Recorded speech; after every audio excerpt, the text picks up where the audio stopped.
আসসালামু আলাইকুম এভরিওয়ান। অন্ধমের ভালোবাসা গল্পের সিজন 2 15 নম্বর পার্ট। তো চলো বেশি কথা না কইয়া গল্প শুরু করা যাক। দীপু চুপচাপ রিয়ার দিকে তাকিয়ে রইল কিছুক্ষণ, তারপর হালকা হাসি দিয়ে বললাম, তোমার চোখ মুখ দেখেই বুঝে গেছি রিয়া, তুমি অনেকদিন ধরেই কথাটা বলার সাহস খুঁজে চলেছ। তুমি কি মনে করো আমি তোমার কোনো চাওয়ার সামনে কখনো না বলেছি? রিয়ার চোখে তখন হালকা জল, কণ্ঠ একটু কাঁপা। রিয়া বলল, তাহলে আমি মাকে নিয়ে আসি। দীপু এবার তার হাতটা নিজের হাতে নিল। দীপু বলল, রিয়া, সংসারটা শুধু আমার না, তোমারও। আমার যতটা অধিকার ততটা তোমারও। মাকে আনো। তুমি যাকে নিয়ে আশ্রয় মনে করো সে যেন এই বাড়িতে আশ্রয় পায়। তোমার মাকে নিয়ে আসা মানে আমার মাকেও সম্মান দেওয়া। রিয়া তখন আর নিজেকে সামলে রাখতে পারল না। আলতো হাসি আর চোখের কোণে চিকচিক করা অশ্রু জলে সে বলল, আপনি জানেন আপনি না থাকলে আমি অচল। আমি সব সিদ্ধান্তে আপনার পরামর্শ চাই। আপনার মতামত ছাড়া আমার একদম এগোনো চলে না। দীপু এবার কোমল কণ্ঠে বলল, আমরা তো একে অপরের পরিপূরক রিয়া। তুমি না থাকলে আমি যে নিঃসঙ্গ, পথহীন। তাই আমাদের প্রতিটা সিদ্ধান্তেই দুজনের অংশ থাকাটাই স্বাভাবিক, তাই না? চায়ের কাপ দুটো তখনও টেবিলে গরম, কিন্তু ওদের ভালোবাসা তার চেয়ে অনেক বেশি উষ্ণ, অনেক বেশি নির্ভরতায় পূর্ণ। নাশতা শেষ করে চেয়ার থেকে উঠে দাঁড়াতেই দীপু একটুখানি ঝুঁকে রিয়ার কপালে আলতো করে একটি চুমু এঁকে দিল। দীপু বলল, নিজের খেয়াল রেখো রিয়া, আজ দুপুরে বাড়ি ফিরতে পারবো না। 3টা গাড়ি একসাথে গ্যারেজে এসেছে, আজই সারিয়ে দিতে হবে। মালিকরাও বলেছে আজই নিয়ে যাবে। রিয়া হেসে বলল, এই তো পাশেই গ্যারেজ, এত দুশ্চিন্তার কিছু নেই। দীপু মাথা নাড়িয়ে বলল, মা এলে একটু স্বস্তি পাবো। তোমাকে একদিন তার সঙ্গে পাঠিয়ে দিব ডাক্তারের কাছে। অনেকদিন হলো কোনো চেক আপ করা হয়নি। রিয়া এবার একটু যেন বাচ্চাদের মতো করে সামনে হাত বাড়িয়ে বলল, আচ্ছা কিছু টাকা হবে? দীপু হেসে উঠল। দীপু বলল, এই অভ্যাসটা তো গেল না তোমার। সেই যে গ্যারেজের প্রথম দিন কাজ শুরু করেছিলাম সেই দিন থেকেই তুমি রোজ একটু করে টাকা চেয়ে নাও, এখনো সেই একই রকম। তবে জানো রিয়া, এটা নিয়ে আমার কোনো রাগ নেই, বরং একটা অদ্ভুত ভালো লাগা কাজ করে। তারপর থেমে একটু গম্ভীর গলায় দীপু বলল, আজ আমি যা সবই তোমার জন্য। তুমি যদি আমার উপার্জনটাকে বুঝে গুছিয়ে ব্যয় না করতে তাহলে এই ঘরে আজ একটু আলো থাকতো না। পুরুষ হয়তো বা বাইরে রোজগার করে, কিন্তু সেই টাকাটা যদি নারী সঠিকভাবে না ধরে রাখে তাহলে পুরো সংসারটাই হাওয়ায় ভেসে যায়। তোমার মতো সাথী পেলে তবেই তো স্বপ্নগুলো বাস্তব হয়। রিয়া এবার হালকা হেসে দীপুর পকেট থেকে টাকা গুঁজে নিতে নিতে বলল, আপনার এই কথাগুলোই আমার সবচেয়ে বড় প্রাপ্তি। টাকাগুলো তো শুধু বাহানা, আসলে আমি প্রতিদিন চাই আপনি যেন আমার প্রয়োজনকে নিজের দায়িত্ব ভাবেন, আর আপনি ঠিক সেভাবেই করেন প্রতিদিন। মেয়ের কপালে চুমু দিয়ে দীপু দরজার দিকে এগিয়ে যেতে যেতে বলল, এই ভালোবাসা যেন কখনো কমে না রিয়া, কারণ এই ভালোবাসার জন্যই তো আমি শত ক্লান্তি সত্ত্বেও ফিরে আসি এই ঘরে। ঘরের এক পাশে তখন রোদের ঝিলিক, অন্য পাশে স্নেহার খিলখিল হাসি, আর মাঝখানে দাঁড়িয়ে সেই সংসার যার ভিত্তি হলো ভালোবাসার বিশ্বাস। দীপু বেরিয়ে যেতেই রিয়া আবারও ফোন হাতে তুলে নিল। দীর্ঘশ্বাস ফেলে কল করলো মাকে। আলতো গলায় বলল, মা, মেজো ভাইকে নিয়ে চলে আসো না এখানে। আর নয় এই ভাগের সংসার, আজ থেকে তোমার জায়গা আমারই ঘরে, আমার চোখের সামনেই থাকবে। উপাস থেকে দীর্ঘক্ষণ চুপ থাকার পর মায়ের গলা ভেসে এলো, না মা, পারবো না। একসময় আমি আর তোর ভাই ভাবিরা কত অন্যায় করেছি তোদের উপর, বিশেষ করে দীপুর উপর।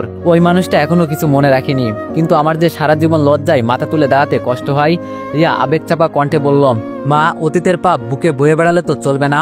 ভালোবাসার ঘর মানেই তো ক্ষমার দেওয়ালও থাকে সঙ্গে। তোমার জন্য আমার ঘর সবসময় খোলা। তোমাকে আমার এখন খুব প্রয়োজন, শুধু যত্নের জন্য নয়, শান্তির জন্য। মেয়ের এমন আন্তরিকতায় শেষমেশ গলে গেলেন মা। কণ্ঠে একটা অনচ্চ আশ্বাসের সুর নিয়ে বললেন, আচ্ছা মা, কাল সকালেই রওনা হব। ফোন রাখতে রিয়াজ মুখ জুড়ে ফুটে উঠল এক টুকরো প্রশান্তির হাসি। মা আসছেন, এ শুধু কারো আশা নয়, এ যেন নিজের ভেতরটা অপূর্ণতার পূর্ণ পাওয়ার মতো এক অনুভব। চোখের কোনায় জমে থাকা এক ফোঁটা জল মুছে ফেললো রিয়া। আজ যেন অনেকদিন পর বুকটা হালকা লাগছে। ঘরটা যে আবার ঘর হয়ে উঠবে, মা এসেই তো সম্ভব করে তুলবেন। সারাদিনের অক্লান্ত ঘাম জড়িয়ে শেষমেশ 3টা গাড়ি ঠিকঠাক সারিয়ে ফেললো দীপু। একটানা পরিশ্রমে শরীর ক্লান্ত হলেও মনে জমেছে একরাশ তৃপ্তি। কর্মচারীদের মজুরি নিয়েও কোনো জটিলতা রাখলো না সে। নিজের পকেট থেকে 2400 টাকা বের করে পরিশ্রমের ন্যায্য মূল্য বুঝিয়ে দিল। রাত 8টার দিকে প্রথম কাস্টমার এসে 4000 টাকা দিয়ে একটি গাড়ি ছাড়িয়ে নিয়ে গেল। পরক্ষণেই রাত 10টায় আরেকজন হাজির, 2টি গাড়ি ছাড়িয়ে নিল 6000 দিয়ে। দীপু দাঁড়িয়ে দাঁড়িয়ে চেয়ে দেখছিল কেমন ধীরে ধীরে তার জীবন ছকটা বদলে যাচ্ছে। আল্লাহর অশেষ কৃপায় ব্যবসাটা যেন ধীরে ধীরে গতি পাচ্ছে। কাকা এসে হেসে কাঁধে হাত রেখে বললেন, এই ব্যবসা তোকে সত্যি আপন করে নিয়েছে রে দীপু, তুই ভাগ্যবান। সব ব্যবসায় তো আর সবার কপালে ধরা দেয় না। দীপু মৃদু হাসলো, চোখে মুখে কৃতজ্ঞতার ছাপ। ভাবলো ভাগ্য শুধু তার পক্ষেই নয়, সফলতার পেছনে আছে রিয়ার বিশ্বাস, তার কন্যার নিষ্পাপ মুখ, আর আছে আল্লাহর অশেষ সহমত। শুরুটা ছোট হলেও আজ এই গ্যারেজই তার স্বপ্নের ভিতর রোপণ করেছে এক সম্ভাবনার বীজ। বাড়ি ফিরতেই দেখলো রিয়া শুয়ে আছে বিছানায়। পাশেই স্নেহা বিস্কুট আর মুড়ি নিয়ে চুপি চুপি খাচ্ছে। কোনোভাবে মায়ের ঘুম না ভেঙে যায় সেই ভয়ে হয়তো। দীপু ধীরে কাছে গিয়ে কপালে হাত রাখলো রিয়ার। দীপু বলল, তোমার শরীর খারাপ লাগছে রিয়া? রিয়া নিস্তেজ গলায় বলল, মাথা তুলতেই পারছি না, বারবার চোখে অন্ধকার দেখি। দীপু বলল, তুমি কিছু খেয়েছো? রিয়া বলল, না, রান্না করতে পারিনি আজ। দীপু আর কিছু বলল না, শুধু একবার চেয়ে দেখলো ক্লান্ত মুখের দিকে, তারপর নীরবে হেঁটে গেল রান্নাঘরের দিকে। এই প্রথম চুলায় নিজে হাতে চাপালো হাঁড়ি। এক পাশে ভাত বসিয়ে আরেক পাশে ডিম ভাজা। ভাত মেপে দেখে নিজের হাসি আটকে রাখতে পারলো না দীপু। আরেকটু হলেই ভাতের বদলে খিচুড়ি হয়ে যেত। নিজ হাতে গরম ভাত মেখে একে একে তুলে দিল মা আর মেয়ের মুখে। তাদের খাওয়ানোর পর যখন নিজে খেতে বসলো, মুখ উঠলো বিষাদ এক লোকমায়। তবু খেয়েই চলেছে, কারণ সে জানে এই মুহূর্তে তাকে খেতে না পারলে চলবে না। রিয়ার উদ্দেশ্যে বলল, এই ভাত খাওয়ার মতো? খাওয়া তো যাচ্ছেই না। রিয়া হেসে বলল, যেই ভাতে ভালোবাসার ছোঁয়া থাকে সেই ভাতে স্বাদ হয় অমৃতের মতো। দীপু আর কোনো কথা বলল না, শুধু গভীরভাবে চেয়ে রইল রিয়ার দিকে। এই মেয়েটাই তো আজ তার পৃথিবীর কেন্দ্র। রিয়া বলল, আচ্ছা শোনো, মা কাল আসছেন?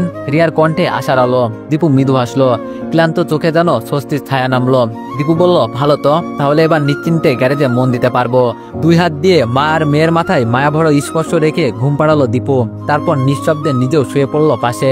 মাথায় ঘুরপাক খাচ্ছে ভাবনায় শাশুড়ি আসবেন, তার সামনে যেন কিছুতেই অগোছলো না দেখায়, কোনো কিছুর যেন কমতি না থাকে।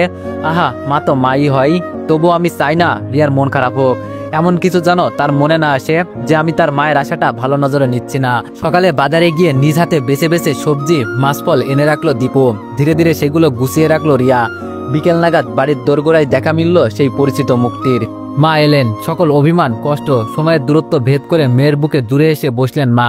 রিয়া যেন এক পলকে সব ভুলে গিয়ে বালিকার মতো মাকে জড়িয়ে ধরল। কোথায় বসাবে, কি খাওয়াবে, কোন চাদর দেবে, সব চিন্তা নিয়ে ব্যস্ত হয়ে উঠল সে। মা হেসে বললেন, একটু শান্ত হ মা, আমি তো আছি, কোথাও পালাচ্ছি না। তার সাথে এসেছিল রিয়ার মেজো ভাই। মাকে দিয়েই ফিরে গেল সে। কেটে গেল 1 বছর। কতবার ঠিক করেছে গ্রামের বাড়ি যাবে দীপু, কিন্তু সময় যেন প্রতিবারই তাকে পেছন থেকে টেনে ধরে রেখেছে। তবু মনটাই খসখস করে, বাবা মায়ের মুখ দেখতে ইচ্ছা করে। দীপু ইতিমধ্যেই বাড়ির জমিতে মাটি কেটে উঁচু করেছে। এবার শুধু ঘর তোলার পালা। ব্যবসাও মোটামুটি জমজমাট। সব ঠিকঠাক থাকলে আগামী মাসেই ঘরের কাজ শুরু হবে। রোজকারের মতো আজও গ্যারেজে এসে দাঁড়ালেন কাকা। হাতে একটি পত্রিকা, চেয়ার টেনে বসতে দিল দীপু। এই গ্যারেজেই তো একসময় কাকার নিঃশ্বাস ছিল। আজও অবসর সময়টা এখানে বসে কাটিয়ে দেন তিনি। কর্মচারীকে দিয়ে দীপু 1 কাপ চা নিয়ে কাকার দিকে এগিয়ে দিল। চায়ের কাপে চুমুক দিতে দিতে কাকা বললেন, দেশটার কি অবস্থা? পত্রিকা খুললেই খুন ধর্ষণ নিখোঁজ, এই তো দেখ না। দীপু অমনোযোগী ভঙ্গিতে হেসে বলল, আবার কি হলো? কাকা বলল, এই দেখ, এক জুয়ারি টাকা না পেয়ে নিজের গর্ভবতী স্ত্রীকে সিলিন্ডার দিয়ে মেরে খুন করে ফেলেছে। কথা বলতে বলতে পত্রিকা এগিয়ে দিলেন দীপুর দিকে। আহারে, কোন মায়ের বুক খালি হলো। বলতে বলতে কাকার থেকে পত্রিকাটা নিল দীপু। একবার চোখ বুলিয়ে দেখে বাকরুদ্ধ হয়ে গেল সে। চোখ দুটো স্থির হয়ে গেল নামটার উপর, সুরাইয়া, তার ছোট বোন। এক মুহূর্তে যেন সবকিছু নিঃশব্দ হয়ে গেল। হাত থেকে পত্রিকা পড়ে গেল মাটিতে। গলা দিয়ে কোনো শব্দ বেরোলো না, শুধু সারা শরীর যেন কাঁপতে লাগলো অসহায় উত্তাপে। ধপ করে মেঝেতে বসে পড়লো সে নিঃশব্দে, অবিশ্বাস আর ভেতরে ছেঁড়া আত্মদান নিয়ে। ভেঙে যাওয়া শরীর টেনে বাড়ির দিকে ফিরল দীপু, চোখ লাল, মুখ থমথমে। অসময়ে দীপুকে এমন অবস্থায় দেখে রিয়ার কোলে থাকা শিশুপুত্রটিকে মায়ের হাতে দিয়ে ধীরে ধীরে স্বামীর পাশে গিয়ে বসলো রিয়া। নরম গলায় জিজ্ঞেস করলো, কি হয়েছে আপনার? দীপু কিছু বলতে গিয়েও পারলো না, কথাগুলো যেন গলার কাছেই আটকে রইল। রিয়া চুপচাপ 1 গ্লাস পানি এগিয়ে দিল তার দিকে। সেই পানিটুকু গলা দিয়ে নামলো না। বুকের ভিতর যেন ভারী কিছু জমে আছে। কষ্ট নয়, এ যেন এক বিষাদে ডুবে যাওয়ার জীবন ছায়া। রিয়া অবাক চোখে তাকিয়ে রইল দীপুর দিকে। এই মানুষটিকে সে কত শত লাঞ্ছনা, অবহেলা, দুঃখের ভেতরও নির্বিকার থাকতে দেখেছে। এই মানুষ কাঁদে না, কখনো কাঁদে না, কিন্তু আজ চোখ বেয়ে ঝরে পড়ছে জল। পুরুষ মানুষ কি এমন অনায়াসে কাঁদে? রিয়ার গলা বুঝে এলো। রিয়া বলল, কি হলো, আপনি কাঁদছেন কেন? দীপু বলল, আমরা এক্ষুনি বাড়ি যাব, ছেলে মেয়েকে তৈরি করো। রিয়া আজ করতে পারলো কিছু একটা ভয়াবহ ঘটেছে। প্রশ্ন করতে চেয়েও চুপ করে রইল। এই মুহূর্তে দীপুর চোখের ভাষা যেন মুখের ভাষার চেয়েও বেশি সত্য বলে দিচ্ছে। রিয়া শুধু ধীরে ধীরে মাথা নাড়িয়ে উঠে গেল। একটা চুপচাপ প্রস্তুতির মধ্যে ঢুকে পড়লো পুরো ঘর। বাইরে সন্ধ্যা নামছে, ভিতরে নামছে এক অজানা অন্ধকারের ছায়া। 2 ছেলে মেয়েকে রেডি করিয়ে রিয়া সাবধানে দীপুকে বলল, আপনার লুঙ্গিটা বদলে ফেলুন। দীপু চোখ নামিয়ে রাগ চেপে হালকা গলায় উত্তর দিল, আমি বিয়ে খেতে যাচ্ছি না। রিয়া থমকে গেল। এমন নির্লিপ্ত আচরণ আগে কখনো দেখেনি সে। দীপু বরাবরই হাসি মুখে নরম গলায় কথা বলে। রিয়া বুঝে গেল আজ হয়তো ভিতরে কোথাও খুব ব্যথা নিয়ে বসে আছেন তিনি। সে আর কিছু বলল না। কয়েক মিনিটের মধ্যে ছেলে মেয়ে শাশুড়ি ও রিয়াকে নিয়ে রওনা হলো দীপু। চোখে মুখে একটা তীব্র উত্তেজনা, তাড়াতাড়ি পৌঁছাতে পারলে যেন একটু শান্তি পাবে। বাসে উঠে জানালার পাশে বসে এক দৃষ্টিতে বাইরে তাকিয়ে থাকলো দীপু।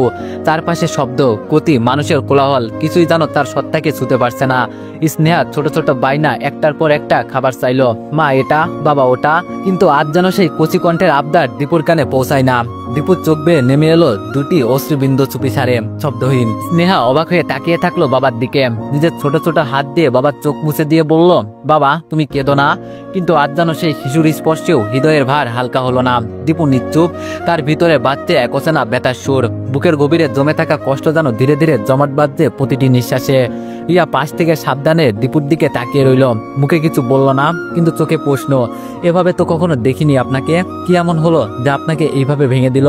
বাদ ছুটে চলেছে, মুখ থুবড়ে পড়ে থাকা নিঃশব্দ এক যন্ত্রণা। নানুর কোলে মাথা রেখে নিঃশব্দে ঘুমিয়ে পড়েছি স্নেহা। পাশে মায়ের কোলে নরম মুঠোয় হাত গুজে গভীর ঘুমে ডুবে গেছে সায়েম। চারিদিকে নিঃশব্দতা। ক্লান্তির শরীরে ঘুম নেমে এসেছে সবার চোখে, শুধু একা জেগে আছে দীপু। তার চোখের পলক পড়ে না, মন পড়ে আছে বহু পুরনো স্মৃতির পাতায়। চোখ বুঝলেই ভেসে ওঠে সেই মায়াবী মুখ, যে একদিন ভাইয়া বলে ঝাঁপিয়ে পড়তো বুকে, অবলীলায় কাঁধে মাথা রেখে ঘুমিয়ে যেত। সে তো শুধু বোন ছিল না, এরকম সন্তানের মতোই ছিল। নিজ হাতে খাইয়ে বড় করেছি, স্কুল দিয়ে এসেছি, পরক্ষণে আবার নিতে গিয়েছি, যেন বাবা আর ভাইয়ের মাঝামাঝি একটা ভালোবাসা। হঠাৎ একটা দীর্ঘশ্বাস বুক ফুঁড়ে উঠতে চাইলো, কিন্তু দীপু সেটাকে নিজের ভিতরেই আবদ্ধ করে রাখলো। এখন কাঁদা যাবে না, এই এক বুক যন্ত্রণা, অভিমানের পাহাড় নিয়ে সে চুপচাপ জানালার দিকে তাকিয়ে থাকে। মনে মনে শুধু বলে, ভাইয়া বলে ডাকা সেই মেয়েটা আজ এমন পরিণতি পাবে, আমি কি করে ভাবি। ভোর রাতে গ্রামের নিস্তব্ধতা তখনও ভাঙেনি। কুয়াশা ঢাকা রাস্তায় থমকে দাঁড়ালো সিএনজিটি। রিয়া লক্ষ্য করলো দীপু সরাসরি বাড়ির পথ না ধরে সিএনজি থামিয়ে বলল, ভাইয়া যাবেন? সিএনজি চালক বলল, মিনিট 15 অপেক্ষা করুন, আমি গ্যাস নিয়ে আসছি। চতুর্দিকে নিস্তব্ধতা, আশেপাশে কোনো যানবাহনের নামগন্ধ নেই, অপেক্ষা করা ছাড়া উপায়ও নেই। দীপু সিএনজি ড্রাইভারকে বলল, আচ্ছা ঠিক আছে। রিয়া তখন দীপুকে প্রশ্ন করলো, কোথায় যাচ্ছি আমরা? এ তো আমাদের বাড়ির রাস্তা নয়, উল্টো রাস্তায় একটু হেঁটে গেলেই তো পৌঁছে দিতাম। দীপু নিঃস্বার কণ্ঠে বলল, আমরা সুরাইয়ার বাড়ি যাচ্ছি, সে আর আমাদের মাঝে নেই। মুহূর্তে স্তব্ধ হয়ে গেল রিয়া, তার চোখ বিস্ময়ে বড় হয়ে উঠল। রিয়া বলল, নেই মানে? দীপুর ঠোঁট নড়ে উঠল, কিন্তু কোনো শব্দ বের হলো না। চোখের কোণে জমে থাকা জল আটকে রাখা আজ সম্ভব হলো না। সুরাইয়া, সে তো ছিল এই বাড়ির প্রিয়তম মুখ, ভাইয়া বলে দৌড়ে এলে বুকটা ভরে যেত। এখন সে নেই, আর কখনো আসবে না। এই সত্যিটা যেন ছুরির মতো বিট করলো দুজনকেই। রিয়াও চুপ, তার বুকেও শূন্যতা জমে উঠল। এমন অকাল মৃত্যু, এমন মর্মান্তিক বিদায় মেনে নেওয়া কি এতই সহজ? জীবন বড় নিষ্ঠুর, কখন কার কপালে কি লেখা থাকে তা কি কেউ জানে? সিএনজির জানালায় হালকা কুয়াশা জমে উঠেছে, ঠিক যেন চোখের অশ্রুর ছায়া। সুরাইয়ার বাড়ির উঠানে পা রেখেই এতক্ষণ ধরে নিজেকে সংযত রাখা দীপুর পক্ষে সম্ভব না। নিজেকে সামলাতে না পেরে হঠাৎই চোখের শিরা ফুলে উঠল। রাগে দুঃখে তার গলা পেটে চিৎকার করে উঠল। দীপু বলল, আমার বোন কোথায়? আমার সুরাইয়া কোথায়? ঘরের ভেতর থেকে দৌড়ে বেরিয়ে এলো পারমিতা। গলার স্বর কেঁপে উঠল তার। পারমিতা বলল, ভাইয়া লাশটা পুলিশ নিয়ে গেছে, মৃদুল গাছে ছাড়িয়ে আনতে, কাল আসবে। এই কথা শুনে দীপুর নিজের পরনের লুঙ্গিটা গিট্টু দিল কোমরে। চোখের সামনে যা পেল, একটা কাঠের লাঠি তুলে নিল মাটি থেকে। দীপু বলল, ওই জানোয়ারটা কই? আজ আমি তাকে নিজের হাতে শেষ করব। আমার বুকের একটা টুকরোকে শেষ করে দিয়েছে সে, আমার কলিজায় ছুরি মেরেছে। পারমিতা গম্ভীর স্বরে বলল, পুলিশ ওকে ধরে নিয়ে গেছে।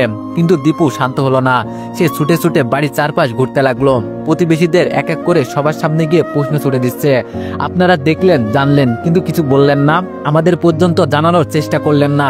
একটু একটু করে আমার বোনকে মৃত্যুর দিকে যেতে দেখলেন, আপনারা কিছুই করলেন না। এক বৃদ্ধ পাশ থেকে মাটির দিকে তাকিয়ে বললেন, এটা তো নতুন কিছু না, প্রতিদিনই ওর গায়ে হাত তুলতো জামাইটা। আমরা কেউই আর কিছু বললাম না, এমন যেন রেওয়াজ হয়ে গিয়েছিল। সপ্তাহে একদিন ভালো কাটলে বাকি 6 দিন চিল্লাচিল্লি লেগেই থাকতো। আরেকজন দীর্ঘশ্বাস ফেলে বলল, মেয়েটা তো গর্ভবতী ছিল। মাঝে মাঝে ভাবতাম এই অবস্থা নিয়ে সে কতটা যন্ত্রণা সইতে পারবে, হয়তো আর সহ্য করতে পারিনি। সব কথা যেন দীপুর কানে কাটা হয়ে বিঁধতে লাগলো। মাথা নিচু করে এক পলক চুপচাপ দাঁড়িয়ে রইল সে। তারপর হঠাৎ যেন সমস্ত শক্তি হারিয়ে ধপ করে মাটিতে বসে পড়লো। রিয়া দৌড়ে গিয়ে দীপুর পাশে বসলো, ধীরে মাথায় হাত রাখলো, শুধু এটুকু বলল, উঠুন, আপনি এভাবে ভেঙে পড়লে কি করে হবে? দীপু মুখ তুলে চেয়ে থাকলো আকাশের দিকে। আকাশ তখনও স্তব্ধ, যেন সেও অবাক মানুষ নামের প্রাণীর নিষ্ঠুরতা দেখে। ভোরের কুয়াশা ভেদ করে আলো যখন ধীরে ধীরে পৃথিবীর গায়ে হাত রাখছে, ঠিক তখনই একে একে বাড়ির উঠানে এসে জমা হতে লাগলো মানুষ। রুই আর রুষা যেন সবার আগে ছুটে এলো। দীপুকে দেখে ছুটে এসে পায়ের কাছে লুটিয়ে পড়লো দুইজন। কাঁদতে কাঁদতে বলল, ক্ষমা করে দাও ভাইয়া, আমরা ভুল করেছি। দীপু এক নিঃশ্বাসে চোখ বন্ধ করলো। কণ্ঠে শোক আর তীব্র অভিমানের ছায়া। দীপু বলল, এখন এইসবের সময় নয়, এখন যার সামনে থাকা দরকার ছিল সেই তো নেই। চারপাশে এক নিঃশব্দ শোক ছড়িয়ে পড়ল। সবাই দাঁড়িয়ে, কেউ ঘাড় নিচু করে, কেউ চোখ মুছছে। কারোর মুখে কোনো শব্দ নেই, সব শব্দ যেন গিলে খেয়েছে সময়। আর ঠিক তখনই শত শোকের মাঝেও দীপুর চোখ খুঁজে ফেরে দুটো চেনা চোখ, মা আর বাবা। বুকের গভীরে হাহাকার জমে উঠল। সে পিছন ফিরে তাকালো, চোখের কোণে জল টলমল করছে। দীপু বলল, কিরে রুহি, বাবা কোথায়? রুহি ভেঙে পড়া গলায় ফিসফিস করে বলল, উনি আর নেই ভাইয়া, কয়েক বছর হয়েছে তিনি মারা গেছেন। এই একটা বাক্য যেন বজ্রপাত হয়ে আছড়ে পড়ল দীপুর বুকে। মুহূর্তেই পায়ের নিচ থেকে যেন মাটি সরে গেল। ঠোঁট কাঁপছে, কেঁপে ওঠা গলায় প্রশ্ন করল, নেই মানে? রুহি বলল, উনি মারা গেছেন ভাইয়া। দীপু চেয়েও না চেয়ে এক দৃষ্টিতে তাকিয়ে রইল ওদের দিকে। চোখের পাতা ঝাপসা হয়ে এলো, আর কোনো শব্দ বের হলো না। তবু প্রশ্নটা ঠোঁট থেকে নিজে থেকেই বেরিয়ে এলো, আমার জানানো হলো না কেন? আমি কি এতটাই অচেনা হয়ে গেছি? নিজের বাবার জানাজায় একটা ছেলেকে ডাকতে লজ্জা লাগলো তোদের? পাশেই দাঁড়িয়ে থাকা এক আত্মীয় চাপা গলায় বললেন, সময়টা এমন ছিল রে বাবা, তখন কেউ কিছু বুঝে উঠতে পারে নাই। দীপু চুপ করে রইল। এক বিন্দু শব্দ নেই তার ঠোঁটে, কেবল চোখ বেয়ে গড়িয়ে পড়ছে কান্না। তবু স্বর এখনো কাঁপছে, মনটাও। দীপু বলল, আমার তো নিজের বলে আর কেউ রইল না। তারপর ফিসফিস করে প্রশ্ন করল, আর মা? রুষা এক পলক চুপ থেকে বলল, উনি এখন বৃদ্ধাশ্রমে আছে। এই কথাটা যেন আগুন হয়ে ঝাঁপিয়ে পড়ল দীপুর হৃদয়ে। ধপ করে উঠে দাঁড়ালো সে, চোখে আগুন, কণ্ঠে তীব্র কষ্ট ও ক্ষোভ। দীপু বলল, তোদের সবাইকে চত্থাপ্পড় দিতে ইচ্ছে করছে আমার। যেই মা একা হাতে 5টা সন্তানকে বড় করলো, না খেয়ে খাইয়ে রাখলো, সেই মাকে আজ বৃদ্ধাশ্রমে পাঠিয়ে দিলি তোরা। একটা মানুষকে রাখার মতো এতটুকু জায়গা ছিল না তোদের কাছে। তার গলা ফেটে কান্না এলো এবার। দীপু বলল, একটা মাত্র মানুষ, তার পেছনে কতই বা খরচ হতো। আর যার কোলে মাথা রেখে প্রতিদিন ঘুমাতাম, আজ সেই মা একাকী বৃদ্ধাশ্রমে। তারপর নিজেই নিজেকে বলল, আমি আর কোনো কথা বলবো না, এখন শুধু মাকে ফিরিয়ে আনবো। সবার আগে সেই মানুষটার কাছে যাব যে আজও জীবিত, অথচ সবচেয়ে অবহেলিত। স্নেহা তখনও দীপুর হাত ধরে বাবার চোখের জল মুছতে ব্যস্ত। আর রুই রুষারা দাঁড়িয়ে আছে নীরবে ভুলের ভারে নুয়ে। সুরাইয়ার লাশ আসতে এখনো দেরি, কিন্তু মাকে আর এক মুহূর্ত ওই পরবাসে রাখা যায় না। এই চিন্তা যেন আগুন হয়ে ছুটে বেড়াচ্ছে বুকের ভেতর। রুষার কাছ থেকে ঠিকানা নিয়ে ছুটে চলল দীপু। পা চলছে, অথচ শরীরটা যেন আর তার সাথে নেই। ঘুমার্ত কপাল, কাপা কাপা হাত, তবু থেমে নেই। চোখের কোণে একরাশ হাহাকার ঝুলে আছে। সবকিছু যেন তাকে একসাথে গিলতে এসেছে। এই বাড়িতে সবকিছু ঘটে গেছে, অথচ সে জানতে পারিনি কিছুই। একটা সময় সে চেয়েছিল সবাইকে ভুলে শুধু নিজের ছোট্ট সংসার বাঁধতে। আজ সেই ভুলের ভারে দম বন্ধ হয়ে আসছে। নিজেকে প্রশ্ন করতে লাগলো, আমি আগে কেন আসিনি? কেন সেই দিন খোঁজ না নিয়েই ফিরে গিয়েছিলাম? কেন মা বাবাকে নিজের সাথে করে নিয়ে আসিনি? ভিতরের কষ্ট যেন বুক ফেটে বেরিয়ে আসতে চাইছে। নিজেকে বারবার দোষারোপ করতে করতে দীপুর চোখ ছলছল করে উঠল। এই অপরাধের কি ক্ষমা আছে? কোনো জবাব আছে কারো কাছে? সেই সব মুহূর্তগুলো বারবার ভেসে উঠছে চোখে। বাবা হয়তো জানালার ধারে বসে একটিবার তাকিয়েছিল। মা হয়তো রাত জেগে ভেবেছিল দীপু একদিন আমাদের নিতে আসবে, আর সেই একদিন কোনোদিন এলো না। রাস্তায় হাঁটতে হাঁটতে মনে হলো কেউ যেন বুকের পাঁজরে হাতুড়ি দিয়ে মারছে বারবার। কান্না পাচ্ছে, কিন্তু সেই কান্নার শব্দ যেন আটকে গেছে গলার মাঝখানে। মন বলছে, হয়তো সেদিন শুধু একটিবার বাবাকে জড়িয়ে ধরলেই তার সারা জীবনের অভিমান গলে যেত। আর এখন শুধু একরাশ দুঃখ আর একটি অপূর্ণীয় শূন্যতা। বৃদ্ধাশ্রমের গেটের বাইরে দাঁড়িয়ে থাকা দীপুর শরীরটা থরথর করে কাঁপছিল। মন কেমন এক অজানা ভয় আর অপরাধের ভারী হয়ে আছে। অতপর দারোয়ানকে ধীরে ধীরে বলল, ওনাকে বলবেন ওনার বড় ছেলে এসেছে। এই ছোট্ট কথাটুকু যেন মায়ের কানে বিস্ফোরণ হয়ে পৌঁছালো। সেই ধুকতে ধুকতে চলা অবসাদে ক্লান্ত শরীর হঠাৎ বিদ্যুৎ খেলে উঠল। চোখে জল আর কণ্ঠে কাপড় নিয়ে ফিসফিস করে বলতে লাগলেন, সত্যি বলছো? আমার বড় ছেলে, আমার দীপু এসেছে, আমার বড় ছেলে এসেছে। কোন দিকে গেলে পাবো আমি আমার দীপুকে? পায়ে জোর নেই, তবু হেলে দুলে দরজার দিকে এগিয়ে চলছেন মা। চোখে ঝাপচা, তবু বুকের গভীর থেকে ভেসে আসছে একটাই নাম, আমার দীপু। গেট পেরিয়ে এক ঝটকায় বুকের মাঝে লুটিয়ে পড়লেন তিনি। দীপু তখন আর নিজেকে ধরে রাখতে পারলো না। হাত দিয়ে মাকে জড়িয়ে ধরে কাপা গলায় বলল, মাগো, মা, আমি এসেছি, আমি তোমারই ছেলে, আমায় ক্ষমা করো মা, আমায় ক্ষমা করো। মা দুই হাতে দীপুকে মুখ ছুঁয়ে দেখলেন, বারবার আদরের মতো করে বললেন, আমার ছেলে, তুই বড় হয়ে গেছিস।